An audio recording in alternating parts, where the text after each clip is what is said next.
समकालीन विश्व राजनीति, पर्यावरण और प्राकृतिक संसाधन। भारतीय राजनीति के अंतर्गत ये आता है। इसका शीर्षक है साझी संपदा।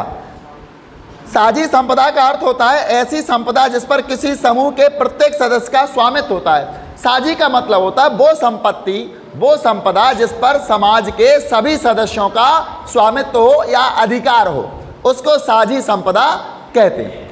हमारे देश की जो संस्कृति है किसी एक व्यक्ति, एक जाति या एक विशेष समुदाय की नहीं है, संपूर्ण भारत की ये संस्कृति है। इसलिए हम क्या कहते हैं इसको, साझी संस्कृति। तो साझी संपदा का अर्थ होता है ऐसी संपदा जिस पर किसी समूह के प्रत्येक सदस्य का स्वामित्व हो। इसके पीछे मूल तर्क यह है कि ऐसे संसाधन की प्रकृति, उपयोग के स्तर और रख रखाव के संदर्भ में समूह के हर सदस्य को समान अधिकार प्राप्त होंगे। मतलब ऐसा संसाधन जो साझी है, जिस पर समाज के प्रत्येक व्यक्ति का अधिकार होता है, तो उसकी प्रकृति और उपयोग का स्तर, यानी उसका उपयोग भी समाज का प्रत्येक व्यक्ति कर सकता है, तो रख रखाव का भी उत्तरदायित्व तो समाज के प्रत्येक व्यक्ति का होता है। और समान उत्तरदायित्व निभाने सभी समाज के जितने भी सदस्य हैं, उन सबको, जिनका उस पर स्वामित्व का अधिकार है, जिनका उपयोग करने का अधिकार है, उनको समान उत्तरदायित्व भी निभाने होंगे। उदाहरण के लिए सदियों के चलन और आपसी समझदारी से भारत के ग्रामीण समुदाय ने साझी संपदा के संदर्भ में अपने सदस्यों के अधिकार और दायित्व तय किए हैं। यानी कि हमारे यहाँ सदियों के चलन और आपसी समझदारी से भारत के ग्रामीण समुदाय ने, सदियों से कई चीज़ों का हमारे समाज में चलन है, बहुत से हमारे रिवाज, बहुत सी हमारी प्रथाएं, संस्थाएं, इनका सदियों से हमारे समाज में इसका चलन है, चलती आ रही है। और इस कारण हम क्या करते हैं, अपनी समझदारी से भारत के ग्रामीण समुदाय ने साझी संपदा के संदर्भ में अपने सदस्यों के अधिकार और दायित्व तय किए। उनने बताया है कि हमारे समाज में जो व्यक्ति हैं उनके क्या अधिकार हैं और क्या उनके कर्तव्य हैं। जैसे विवाह में बड़ों का आशीर्वाद लेना जरूरी है।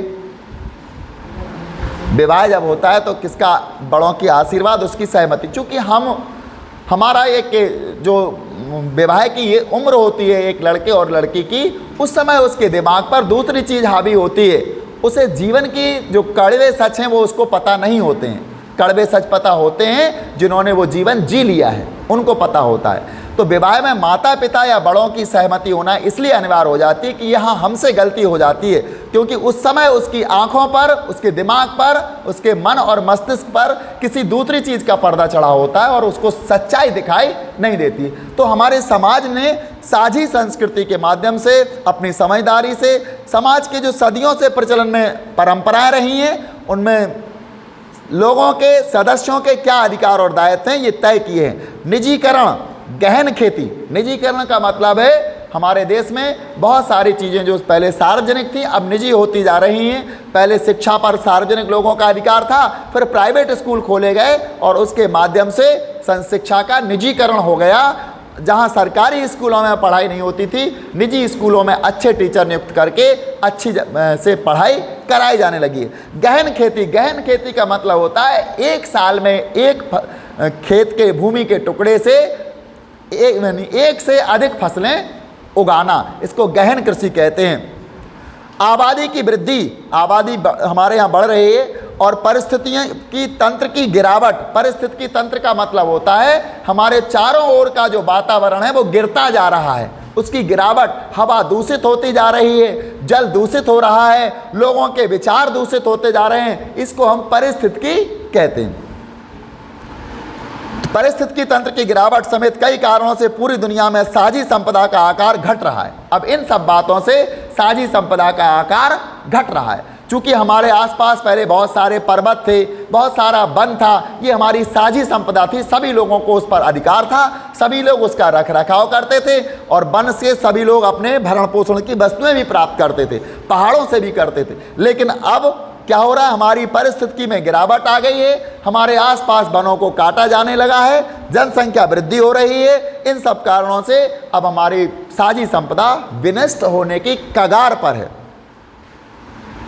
इसकी गुणवत्ता और गरीबों को इसकी उपलब्धता कम हो रही है। राजकीय स्वामित्व वाली वन्य भूमि में पावन माने जाने वाले वन प्रांतर के वास्तविक प्रबंधन की पुरानी व्यवस्था साझी संपदा के रखरखाव और उपभोग का ठीक ठीक उदाहरण है। मतलब जो पहले शासकीय वन होते थे, जिसको साझी संपदा कहते थे, वन एक संपदा की तरह होती है और सब लोगों का काम होता है कि उसका रखरखाव करें। और वन का सबसे बड़ा रखरखाव जंगली जानवर करते थे, वन्य जो प्राणी होते थे वो करते थे।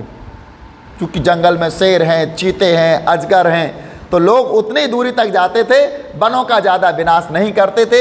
अगर लकड़ी से कोई कुल्हाड़ी से वन को काटता था, पौधे को काटता था, तो उसको डर रहता था कहीं कोई जंगली जानवर आवाज़ सुनकर ना आ जाए और हमारे लेने के देने पड़ जाएं। तो इस कारण से वनों की पहले कटाई नहीं हो पाती थी, तो साझी संपदा थी। अब सरकार ने उनको कटवा दिया है, वहाँ से सरकार राजस्व प्राप्त कर रही है, या फिर सरकार के चहेते लोगों को लीज पर दे दिया जाता है या बेच दिया जाता है। इस प्रकार अब साझी संपदा धीरे धीरे समाप्त हो रही है। यहां पर दक्षिण भारत के वन प्रदेशों में विद्यमान पावन वन प्रांतरों का प्रबंधन परंपरा अनुसार ग्रामीण समुदाय करता आ रहा है। आज भी दक्षिण भारत के वन, चूंकि दक्षिण भारत के वनों के बारे में आपको विदित नहीं होगा, दक्षिण भारत के वनों में चंदन की लकड़ी पाई जाती है। एक बहुत बड़ा चंदन तस्कर था वीरप्पन मोइली, ये बहुत बड़ा चंदन का तस्कर था, चंदन की लकड़ी बेचता था। चंदन की लकड़ी बहुत महंगी बिकती है, 1 किलो लकड़ी की कीमत हजारों में होती है। 1 किलो लकड़ी की कीमत हजारों में होती है। यदि किसी के घर में एक चंदन का पौधा हो जाता है, और विशेषकर लाल चंदन का, तो लाल चंदन का अगर पौधा हो जाता है तो समझ लो कि उसके घर में स्वर्ण के भंडार अपने आप सामने आ गए। क्योंकि 1 किलो चंदन 5 से 7 हज़ार रुपये का या 10 हज़ार रुपये का बेचा जाता है, और 1 किलो चंदन ज़्यादा से ज़्यादा इतनी सी लकड़ी में हो जाता है। चंदन की लकड़ी की ये स्थिति है। तो वहाँ पर दक्षिण भारत के जो वन हैं, उन वनों का प्रबंधन ग्रामीण समुदाय करता आ रहा है। अगला इसका टॉपिक है पर्यावरण के मसले पर भारत का पक्ष। भारत क्या कहना चाहता है पर्यावरण के मसले पर, इसको हम अगले वीडियो में आपके सामने लेके आएंगे। हम विद्यार्थियों से एक बार फिर कहेंगे कि आप ये वीडियो बार बार देखें। अगर वीडियो भी नहीं देखना है आपको, तो एनसीईआरटी में जो चीज़ हम समझाते हैं उसको एक बार फिर से रिवाइज करते रहें। अधिकतम नंबर की